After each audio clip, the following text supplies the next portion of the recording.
Conseguireis a reabilitação e entrareis nesse mundo luminoso, não como uma sombra, mas como um espírito redimido, porque não amar o sofrimento. Compreendei, meus amigos, o ponto essencial que desejo expor. Deus, Jesus, tem poder suficiente para sarar qualquer dor, para curar qualquer mal. O sofrimento, porém, tem sua utilidade.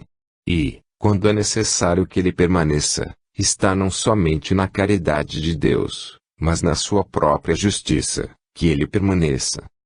Vamos, pois, continuar, meus amigos, a pedir a Jesus, a Deus, que conceda à humanidade a compreensão exata do porquê da dor.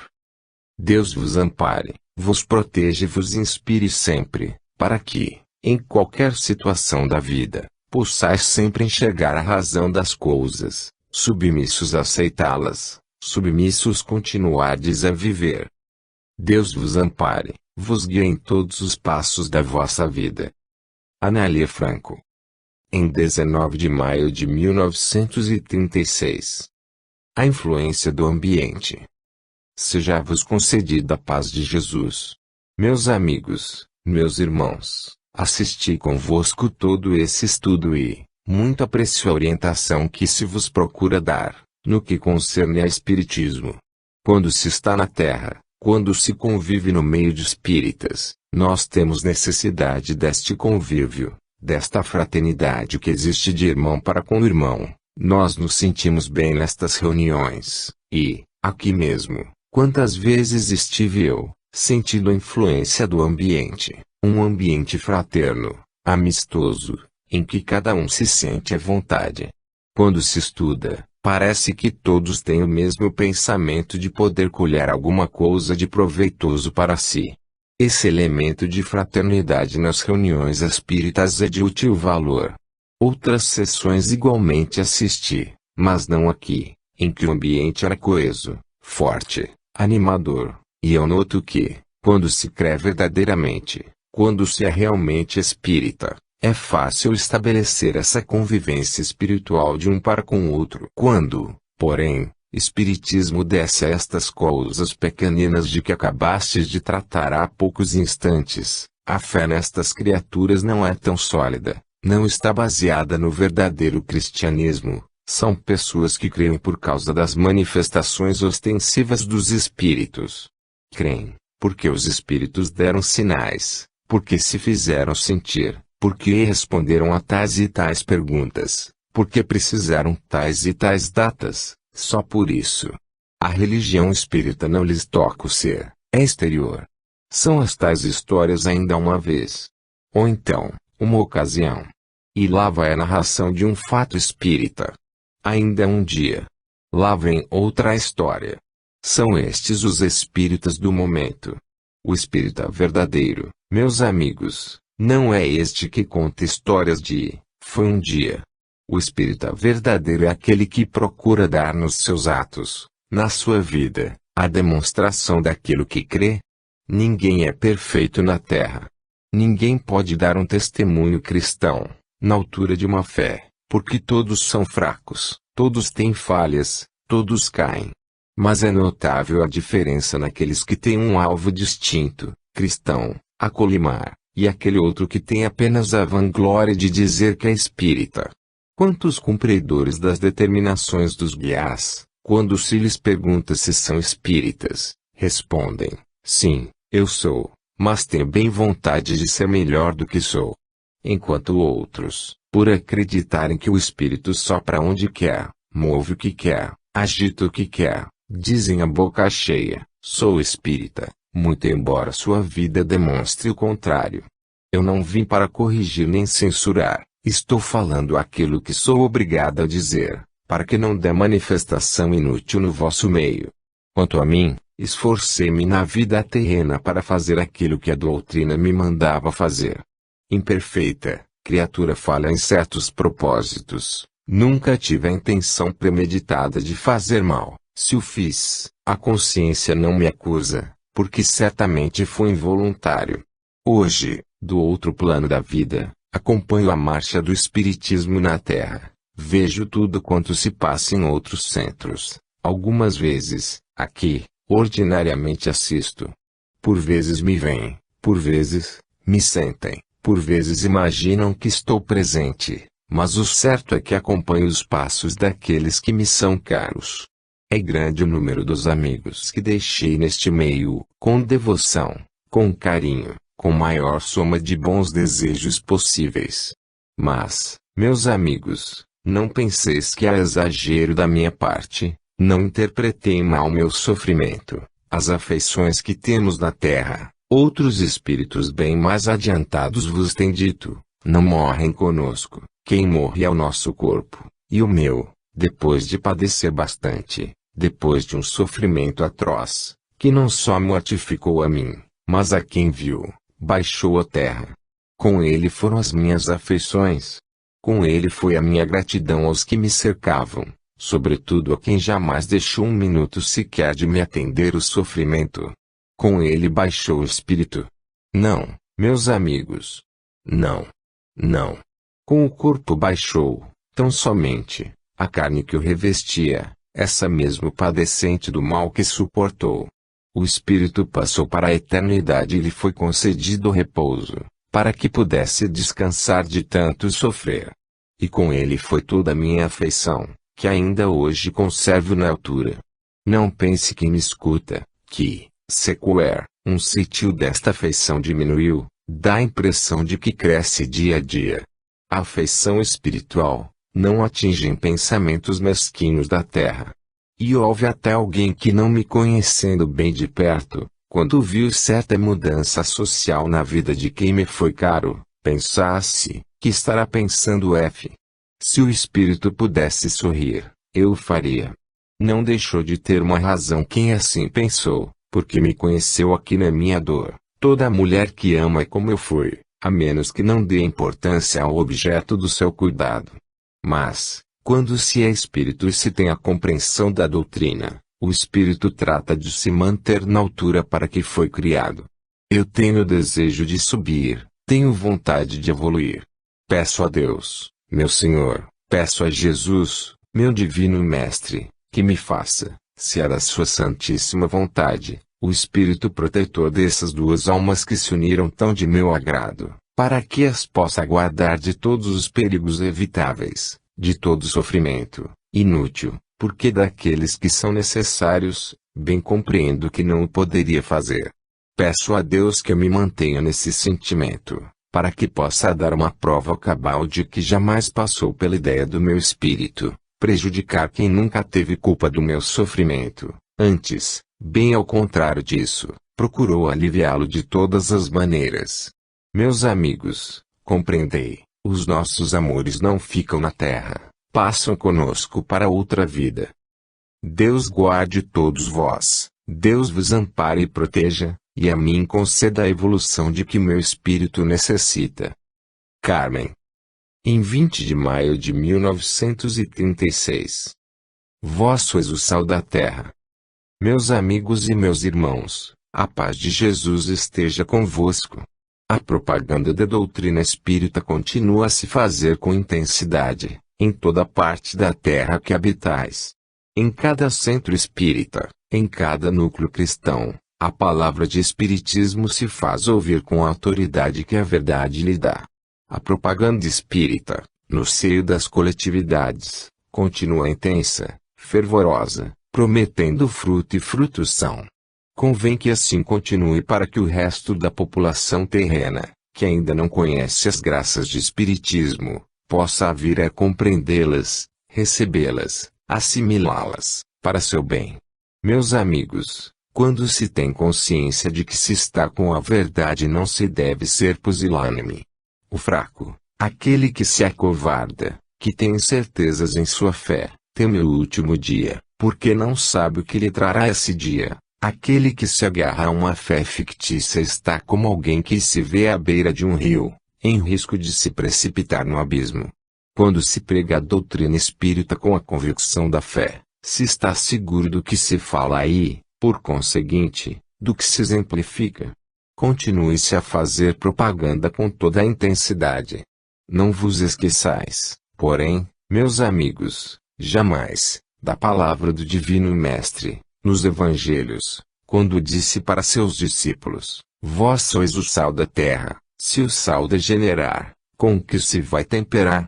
Assim é o homem pregador da doutrina espírita. Ele é o portador da palavra de salvação, da palavra de Deus, da significação da verdade. É o porta-voz do infinito. Ele traz para os seus irmãos a certeza de uma vida além da morte. Mas, se essa pregação degenera, se ela se faz sob um terreno falso, sob uma apreciação injusta, sob a afirmativa não verdadeira, de que vale o alcance da palavra, de que vale o impulso da voz, de que vale a repetição desta pseudo-verdade, se ela não tem alicerce sólido.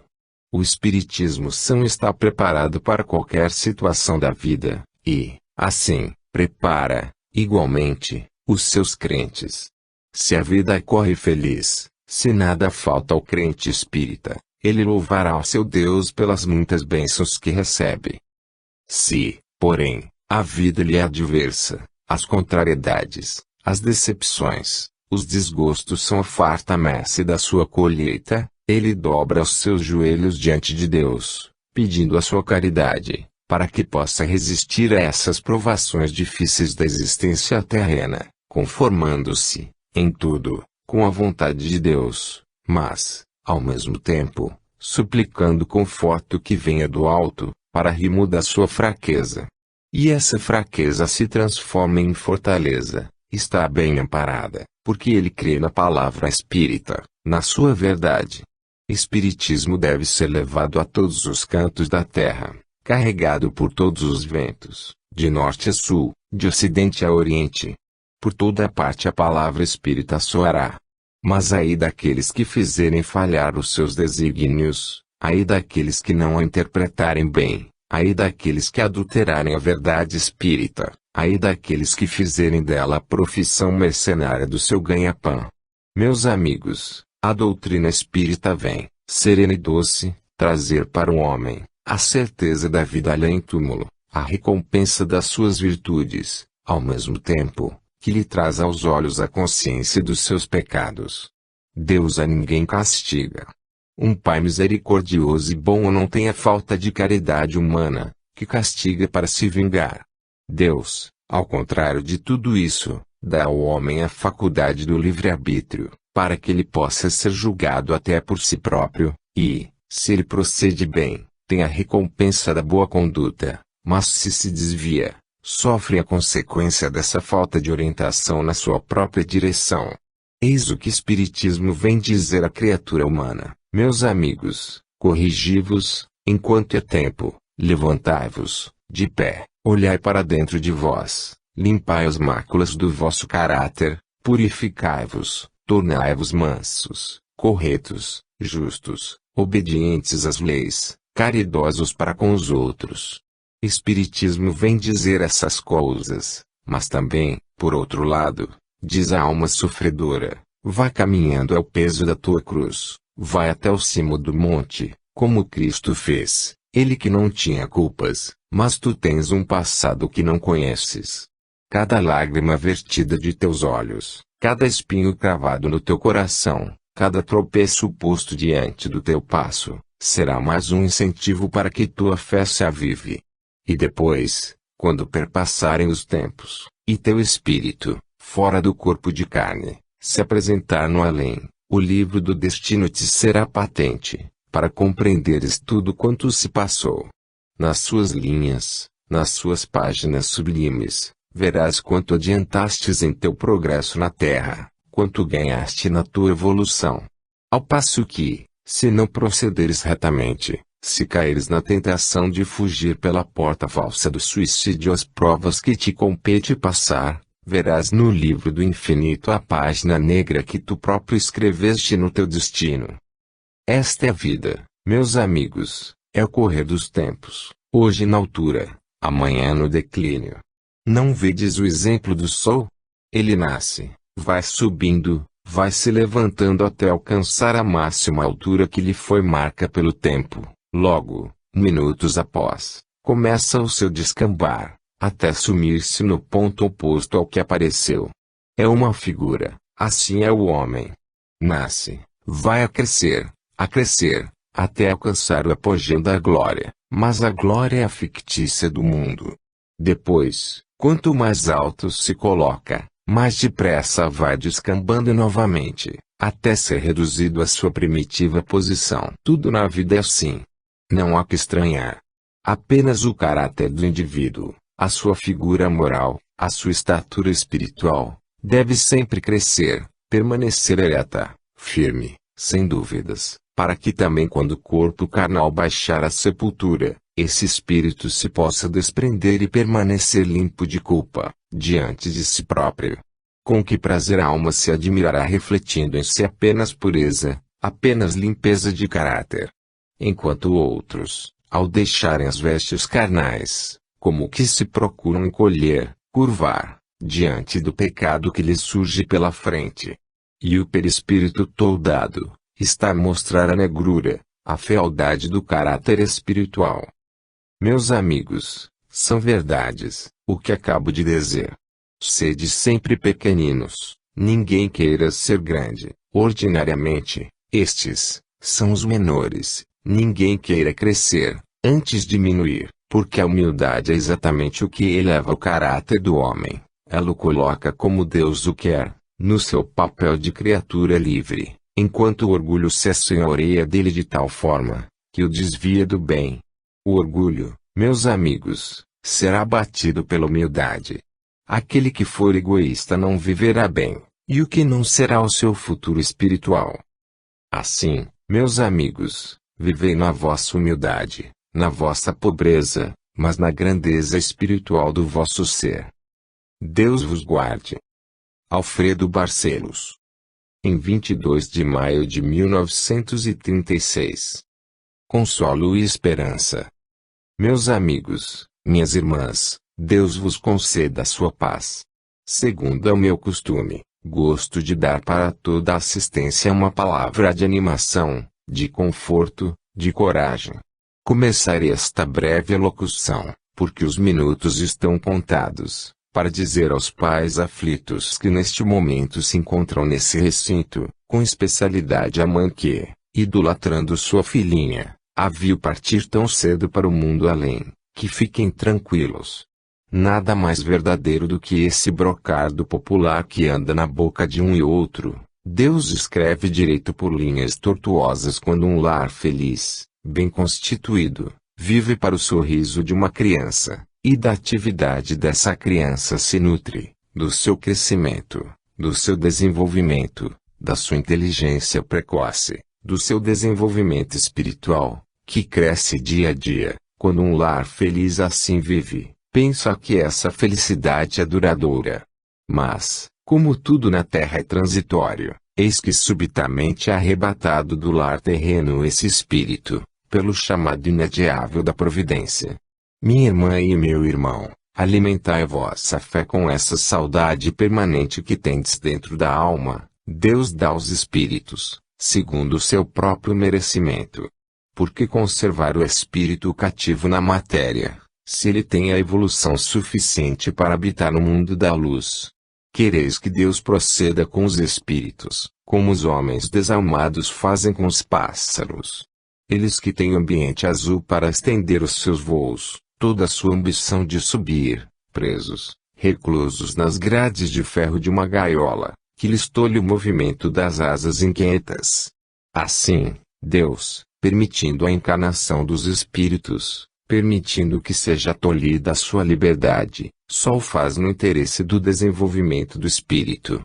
E, logo que um espírito de certo valor, de certa cultura, penetre num mundo como este, restando-lhe pouco tempo de permanência na terra, justo é que se abra a porta da prisão, para que se lhe dê a amplidão do espaço. Foi o que aconteceu. Uma vez cumpridos os dias terrenos, esse espírito teve necessidade de partir para o além, para cuidar da sua evolução no espaço infinito, como Deus lhe concedeu. Dirás tu, coração materno, cruciado pela dor, e por que não vem esse espírito dar-me uma palavra de carinho, de certeza da vida? Virá, minha irmã, mas tudo tem seu tempo determinado, tudo tem seu tempo para germinar, Tudo tem seu despontar. Há tempo para tudo, diz a Escritura Santa, tempo para rir, tempo para chorar, tempo para descansar, tempo para trabalhar, tempo para dormir, tempo para acordar. E, assim, há tempo para tudo.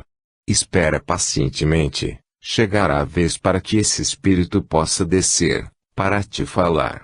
Por enquanto, a cargo do seu guia tutelar, aprende no livro do universo a ciência do infinito. Se esta notícia te dá prazer, louvado seja Deus. Que entre a conformação na tua alma, que te resignes com essa separação temporária, e aprendas a ver nos desígnios da providência, provas do seu grande amor. Eu que te falo, também deixei um lar na flor da idade, lar em que era um encanto, lar cuja existência era toda consagrada a mim, lar em que fui rainha, princesa, deusa, estimada, benquista, nada me faltando, bem ao contrário disso, tudo me sobrando. Mas os desígnios da providência haviam marcado um ponto de parada na minha vida na terra, como faz com todos os outros espíritos encarnados. Quando essa hora soou, tive de partir. A minha família ficou desolada, triste, nem poderia deixar de ser assim. Hoje, graças à providência divina e graças à doutrina dos espíritos, que permite manifestações tão lúcidas, tão positivas, tão lícitas, tão convincentes, eles abraçam esta grande crença mais estreitamente do que dantes. Compreenderam que a minha vida tinha de ser realmente lá, e lá tenho sido feliz, vivo nessa falange adorável de espíritos redimidos, cantando hosanas ao Deus Criador dos mundos. Hoje sinto-me feliz, tomo parte nas alegrias dos meus, daqui a bem poucos dias, terei motivo para isso. Sei que eles me reconhecem, pelas minhas palavras, sei que amigos, aqui, pelo modo de me exprimir já sabem que lhes falo. E se lhes fosse permitido declarar como nós os espíritos, a nossa individualidade, eles o fariam, tanto me reconhecem as primeiras palavras.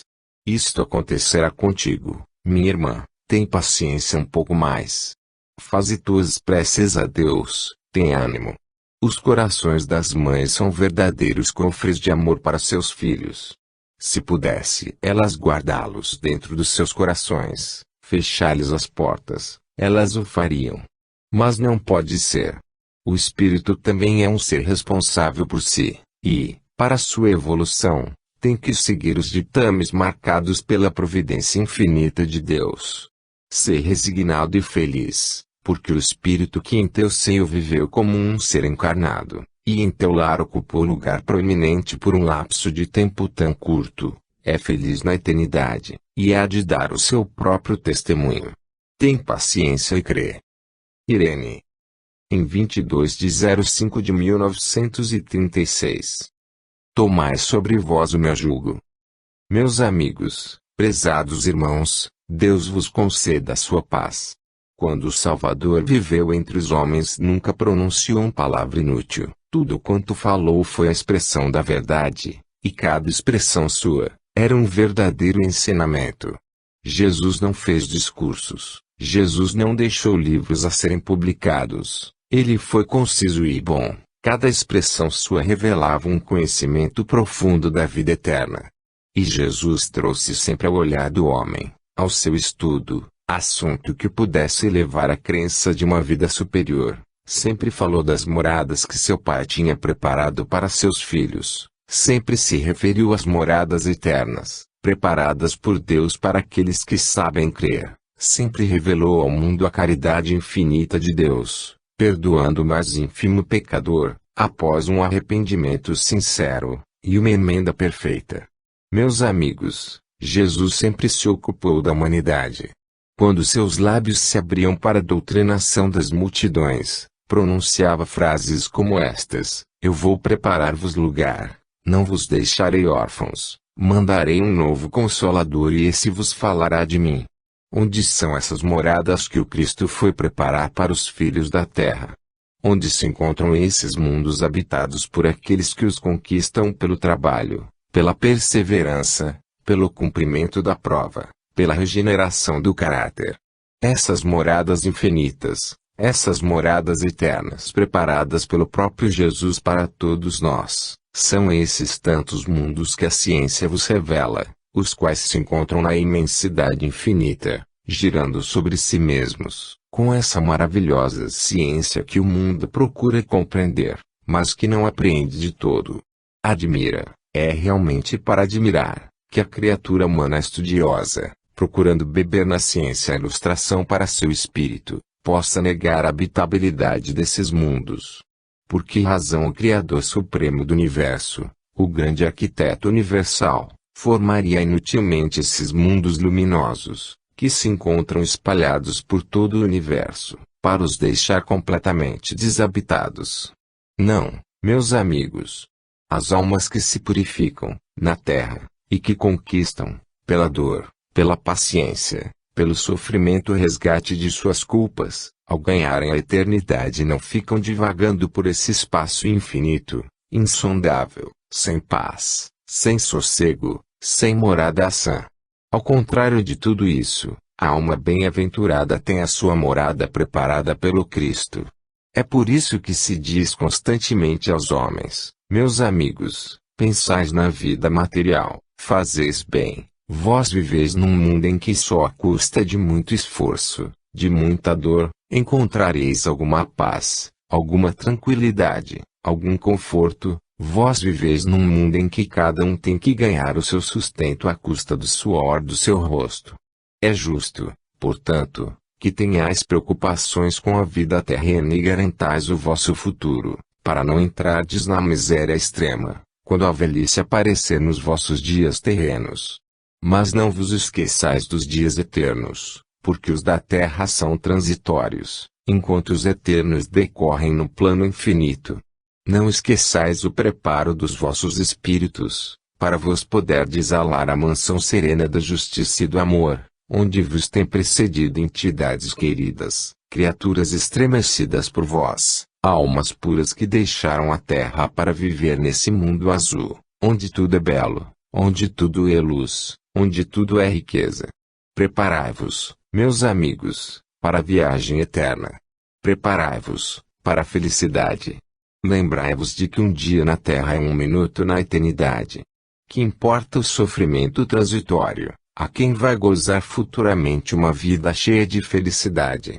As provas, relativamente, enquanto se está na terra, parecem muito fortes, muito difíceis de suportar.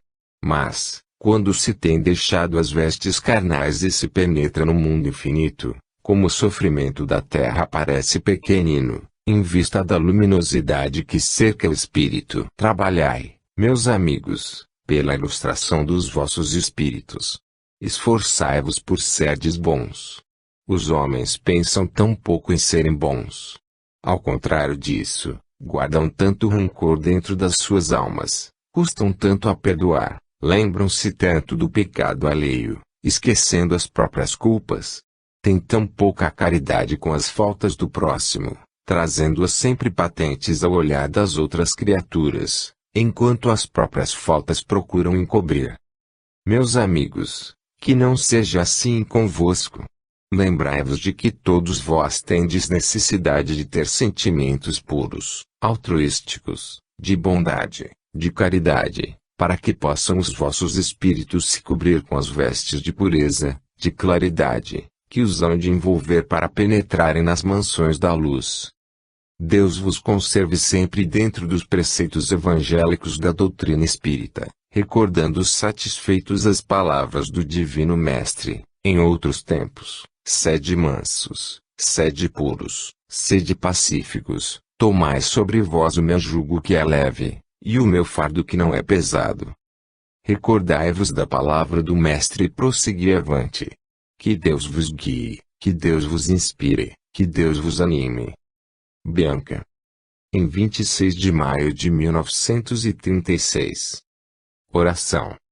Encerremos o estudo desta noite com uma prece fervorosa a Deus, em favor da propaganda espírita. Senhor Deus, nós te suplicamos humildemente, que inspires os pregadores espíritas, a fim de que sua propaganda possa ser orientada por ti. Senhor Deus, permite que as verdades do Espiritismo sejam levadas a todos os povos, através da palavra dos médiuns, da palavra escrita, da palavra oral dos bons oradores, enfim, que possa o Espiritismo ser levado ao seio das famílias, a fim de edificar-lhes o moral, e prepará-las para a vida eterna. Que a mocidade, Senhor Deus, receba do Espiritismo todas as bênçãos de que tem necessidade para seu presente e seu futuro. Que as mulheres, sobretudo, aprendam na palavra espírita a moral de Jesus, e que todos, homens, mulheres, crianças, possam edificar seus caracteres nessas verdades sublimes, aquelas que lhes abrem as portas da verdadeira vida. E desde agora, quem não começou, que principie a edificar seu caráter, dentro das normas que Jesus deixou impressas na sua palavra evangélica, e pelo testemunho dos espíritos superiores que constantemente baixam as sessões para exemplificarem a doutrina do Mestre. Senhor Deus, abençoa, pois, a propaganda espírita, para que possa dar fruto e frutos são, preparando almas para Jesus, almas reabilitadas pela renovação dos seus caracteres, pela emenda dos seus vícios, pelo estado espiritual da sua fé. Deus guarde a todos os homens, e a nós, os do outro plano da vida, conceda sempre a graça de podermos servir na vinha do Senhor. Que assim seja. Max. Em 27 de maio de 1936. O prazer de uma visita. Meus amigos, meus irmãos, visitar os nossos amigos e irmãos da Terra, é prazer imenso para nós, os desencarnados. Estar em seu meio, assistir às sessões que tanto entretinham nossos espíritos e tanto prazer nos davam, estudar com eles os ensinamentos espíritas, são alegrias para nós outros. Frequentar os asilos, tocar de perto o coração da infância, sentir a alegria das crianças, visitá-las em suas enfermidades, entrar com elas em seus jogos infantis, assistir o seu desenvolvimento intelectual, acompanhá-las de perto, para nós, que consagramos nossa vida a igual serviço, em motivo de graça, de prazer. Sempre que posso penetrar nos asilos espíritas, a minha alma se inunda de verdadeiro júbilo. Como me alegra esse convívio espiritual com seres da terra, que sentem a minha presença, muito embora não me possam ver. Como me sinto feliz, procurando incutir-lhes pensamentos de bondade, chamar-lhes atenção para qualquer desvio da sua natural leviandade dos poucos anos. Como me sinto bem dentro dos asilos. Aliás, o exemplo que tive perto de mim, constante, foi o daquele que me precedeu na vida além, sempre devotado à educação das crianças, para guiar-lhes os primeiros passos, para instruí-las no ABC da vida, para se dedicar ao seu constante desenvolvimento. O exemplo que tive foi esta dedicação constante, e, quando ela passou para este além, que hoje também eu habito, senti que alguma coisa me faltava, era a sua companhia, para a continuação da árdua tarefa que a mim mesmo havia imposto. Mais tarde, o peso dos anos, o acabrunhamento da velhice, a fraqueza mental que pouco a pouco se foi apossando do meu ser, tornando-me um homem velho, alquebrado, me foi, por assim dizer, afastando do serviço, mas não do convívio que sempre apreciei, sempre gostei, não de isolar-me, mas de estar no meio delas, apreciando o seu movimento, lá no cantinho onde hoje funciona o mesmo asilo, que eu tanto amei. A vós, também gosto de visitar, sei que tenho criaturas dedicadas, que se lembram do meu espírito, para dirigirem a Deus uma prece, a fim de que a sua reabilitação seja mais apressada e mais completa. Gosto deste meio, gosto deste convívio e, as vossas sessões de sexta-feira, ordinariamente venho para assistir, senão para me comunicar, porque são tantos a falarem que não é sempre possível que eu tenha oportunidade de dizer alguma coisa. Além de que, o que poderíeis aprender com o homem velho, sem instrução, que partiu da terra apenas amando muito seu Deus e o seu próximo? Que poderia vos ensinar, se ele mesmo não completou a sua educação espiritual? Meus amigos, Meus irmãos, a visita que vos faço neste instante tem por fim chamar a vossa atenção para a prática da doutrina espírita, que todos vós professais. Todos vós, criaturas dedicadas ao espiritismo, deveis aperfeiçoar ainda mais a vossa conduta, prevenindo-vos contra os seres da treva, vossos irmãos fracos, aqueles que ainda não têm luz, que vivem para prejudicar seus irmãos, sem um ideal na vida, sem conhecimento da luz, sempre em redor das casas espíritas procurando incutir a cisânia no ânimo dos componentes, procurando estabelecer intrigas, invejas. E muitas vezes, o conseguem por causa da fraqueza do próximo. Sei que todos somos fracos, inclusive eu, que sou o primeiro a me considerar mesquinho, mas, como os olhos dos espíritos têm visão mais clara do que os olhos humanos, eu vos digo, esta casa tem excelentes protetores, tem espíritos do bem, prontos a cercá-la de todo conforto, a salvá-la de todo perigo. Vós aqui lá fora, vos imiscuís com interesses da vida material e vos encheis das paixões, que é necessário afugentar. Não sejais espíritas unicamente no recinto de espiritismo, lá fora que é necessário ainda mais, ser forte. Navegar em águas mansas, não comprova a bravura do marinheiro. Aquele que se limita a passear dentro do porto, sabendo que é ancoradouro seguro, não denota bravura, nem conhecimentos náuticos. Lá fora sim, na fúria do mar, é que se poderá ver se ele sabe se conduzir com bravura, com a coragem necessária ao homem do mar. Assim vós, enquanto estáis aqui dentro, está tudo muito bem.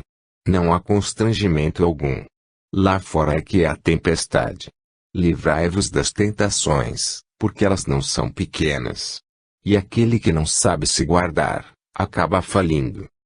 Meus amigos, que vos posso eu dizer, se não vos aconselhar como um amigo sincero que sou desta casa? Deus vos guie sempre para o bem. Procurai sempre escutar a voz da consciência, na palavra do vosso guia que vos inspira e vos estima. Deus vos guarde e vos dê a coragem para o trabalho. É o velho Bastos. Em 28 de maio de 1936. Uma recomendação severa. Deus seja louvado. De vez em quando o meu adoroso espírito penetra em vosso meio, e o faz sempre para dizer qualquer coisa que não é muito apreciável aos vossos ouvidos. No entanto, é sempre no cumprimento do dever que está no meu pensamento, pensamento que antecipadamente é posto à aprovação dos que sabem mais, e em seguida é trazido a vós, na minha linguagem agressiva. Meus amigos, uma agremiação espírita é uma congregação que está subordinada, mais do que qualquer outra, aos dispositivos evangélicos do Código de Amor, trazido pelo vosso Mestre ao mundo. Uma agremiação espírita é uma coletividade, em que todos os seus membros devem estar, o mais possível, unidos fraternalmente, respeitando-se reciprocamente em seus direitos, e fazendo-se também mutuamente qualquer benefício ao seu próprio alcance. Eu, ouvindo falar em espiritismo, eu que era espírito mas não era espírita, lembrei-me de estudá-lo, frequentando sessões dessa doutrina científica, apregoada pelos humanos e ensinada pelos espíritos adiantados. Na face da terra avistei homens de saber em diferentes partes do mundo, todos preconizando as verdades de espiritismo, todos pregando a sua utilidade básica, todos respeitando seus ensinamentos evangélicos, todos, aos quatro ventos, proclamando suas verdades. No plano do espaço, igualmente vi mentalidades, recém-chegadas da terra, continuando sua vocação espiritual. Logo, disse eu, se eles na terra foram adeptos do espiritismo e vêm para as bandas do além ainda com as mesmas teorias, é porque o alvo de verdade nesta doutrina existe. Começou para o vosso inútil companheiro um estudo dessa doutrina. Mas, como já me exprimi aqui uma vez, noto uma desigualdade entre a maneira de crer de certas criaturas e sua maneira de proceder. Noto que entre algumas se estabelece uma fé sólida, baseada no fundamento do Mestre Divino, em outras um certo temor, uma superstição, uma espécie de medo às ocultas, que os traz cabisbaixos nas sessões, que os traz amedrontados e pouco seguros da sua posição. Fui estudando, fui observando, e comecei a notar que os primeiros, aqueles que mais se apegam à doutrina espírita e que gostam de comparecer às sessões, e apreciam as comunicações, são criaturas bem-intencionadas e que desejam progredir. Erram, é certo, porque no plano terreno não há infalíveis. Enquanto as outras, aquelas de cabeça baixa, supersticiosas, tratam seus próprios negócios em lugares escusos, porque não os podem trazer para lugares decentes. Esses que tais, embora se digam espíritas, não assumem de público uma responsabilidade, porque não têm envergadura para o fazer, mas sabem tramar na sombra, e sabem tecer, e sabem se conduzir envenenando sentimentos nobres, espalhando discórdias, estabelecendo, afinal de contas, um ambiente perturbado com a sua presença. Ora, meus amigos, em que tais pessoas favorece a fé espírita? Qual é o proveito material que pode dar ao homem na terra o ser espírita? Absolutamente nenhum, porque espiritismo para os interessados só pode trazer despesas materiais. Sentem-se na necessidade de ajudar agremiações, e, se tal fizerem podem ser mal vistos por outros e até perseguidos, se as coisas mudarem. Logo, espiritismo, materialmente falando, não lhes dá proveito.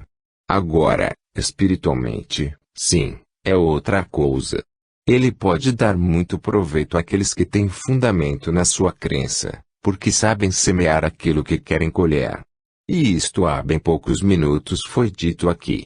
Há criaturas que são espíritas atrás das portas, são espíritas que não se apresentam de público, apenas querem tirar os próprios proventos, absolutamente não assumindo responsabilidades perante a própria agremiação que frequentam. Antes, pelo contrário, entrando sempre cabisbaixos procurando tecer na sombra e prejudicar outras criaturas, a quem não podem atingir.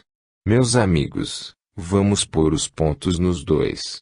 Ainda somos atrasados, sejamos severos conosco mesmos, ou se é espírita e se tira de espiritismo o proveito evangélico que a sua doutrina pode oferecer, ou, então, coisa nenhuma. Espiritismo, porém, de feticismo, espiritismo de fanatismo, espiritismo de macumba, espiritismo de baixa esfera, espiritismo de falar da vida alheia, espiritismo de se imiscuir nas coisas que não lhe pertencem, que podem até separar casais, espiritismo que serve só para o mal, não é espiritismo salvador. Para nada serve esse espiritismo, porque vós sabeis que quem lida com espíritos, sejam eles sofredores, inferiores, está nascendo espírita, mas, ao mesmo tempo, é prejudicial. Agora, tais criaturas ponham-se em guarda. Não há ninguém sem protetor. Os guias protetores estão velando pela integridade espiritual dos seus guiados. Mas, espíritos como eu, que ainda se apaixonam, que ainda se aborrecem com as coisas comezinhas da terra, podem prejudicá-los e prejudicarem a si próprios. Guarda-me Deus de o fazer. Tenho esperança de poder vencer este gênio indomável, que tolda o meu progresso. Hei de o conseguir, se Deus quiser. Meus amigos, vós não sois espíritas, todas as vezes que fazeis intrigas, trancinhas no dizer do povo, não sois espíritas todas as vezes que assim procedeis, não sois espíritas. Para que acender uma vela ao bem e outra ao mal? Para que esta aparência correta de espírita, quando pelos vossos atos denotais fraqueza, erro, indignidade? O batismo espírita é aquele que transforma o homem velho no homem novo. Deus vos guarde. Abdul-Hamid Azar. Em 29 de maio de 1936. Preocupações. Meus amigos, prezados companheiros de trabalho, amados irmãos em crença, Deus vos guarde. A prosperidade material ocupa proeminente lugar nas preocupações humanas. Todos trabalham nesta luta constante pela vida, buscando a prosperidade para si e para os seus.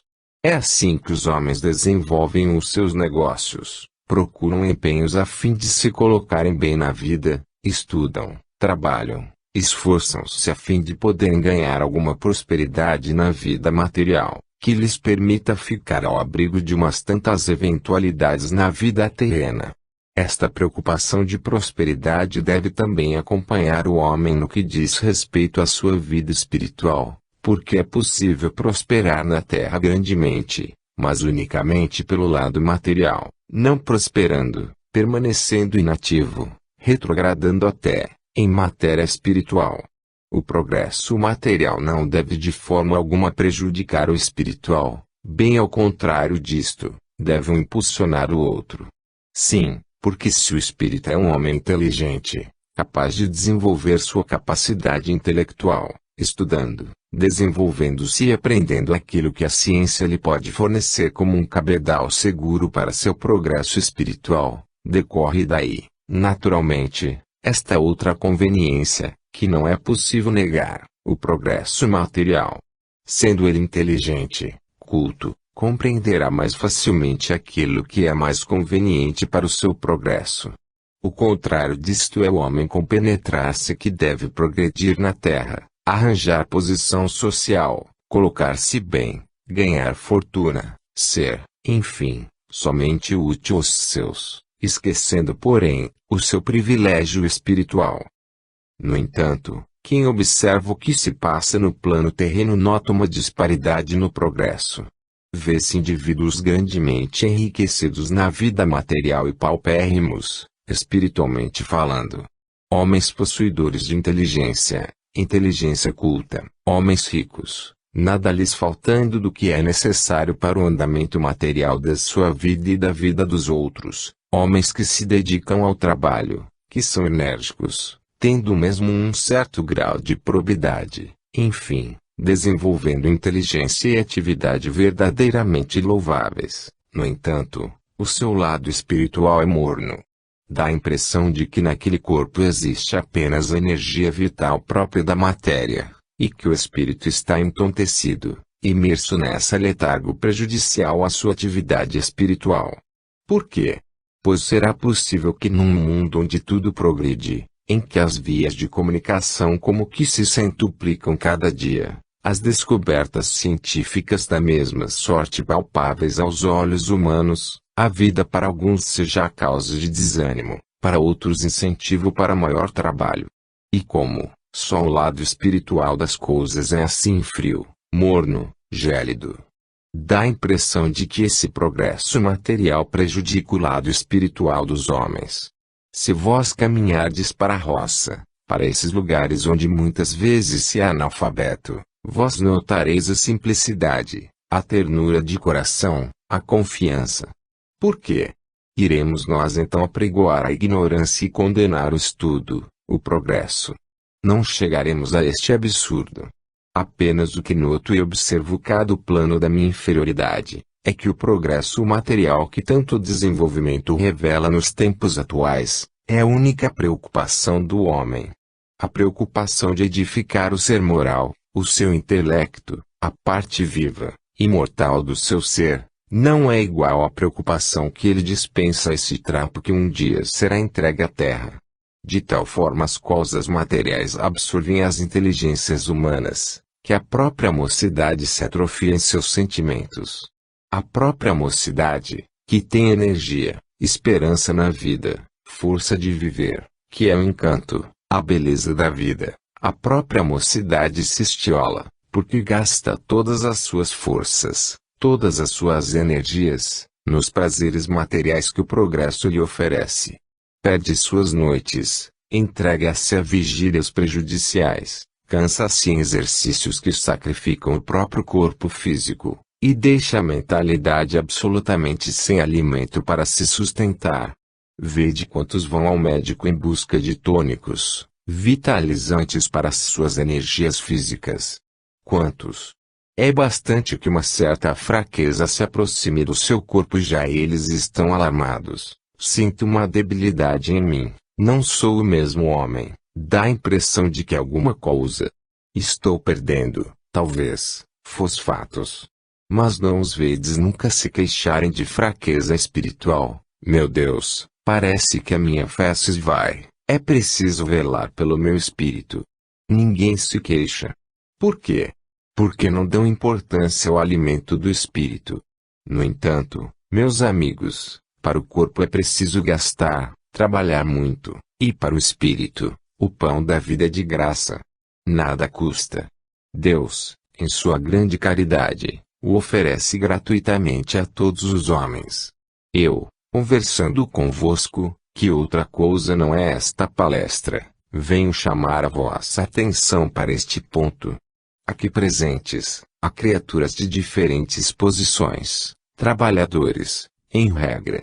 Com raras exceções, são homens ativos, homens dedicados ao trabalho, alguns que, não obstante a idade avançada, ainda se dedicam ao trabalho mental, revelando conhecimentos, que pela expressão fiel procuram incutir nos outros.